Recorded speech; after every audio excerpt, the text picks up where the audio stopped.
Have you ever sat in class and wondered who even invented school? Why do we spend so many years sitting in classrooms, taking notes, and learning math? Well, today we're diving into the fascinating history of how school came about, and trust me, it's way older than you think. Education didn't start with classrooms or blackboards. Thousands of years ago, children learned directly from their families and communities. Hunters taught their kids to hunt.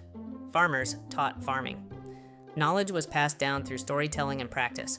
But as societies grew more complex, with trade, writing, and governments, people needed a better system to teach reading, writing, and skills beyond what families alone could provide. One of the earliest known schools was in ancient Mesopotamia, around 2000 BC.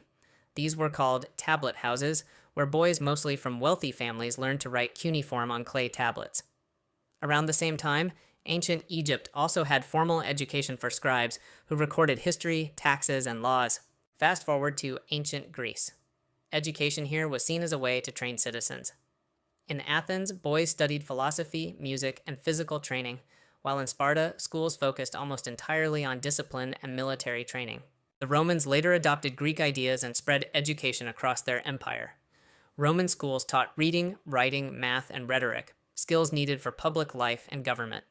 After the fall of Rome, education in Europe became centered around the church. Monks and priests were the main teachers, and schools were often attached to monasteries. The focus was on religion, Latin, and classical texts. By the Middle Ages, cathedral schools and universities began to appear, like the University of Bologna and Oxford. These institutions shaped the way we think of higher education even today. Then came the Renaissance, when learning expanded beyond religion to include science, art, and humanism. Education started to look more like the broad subjects we see in schools now. The modern idea of public schooling really took off in the 18th and 19th centuries. In Prussia, a system of free, state-run schools was created to train disciplined workers and loyal citizens.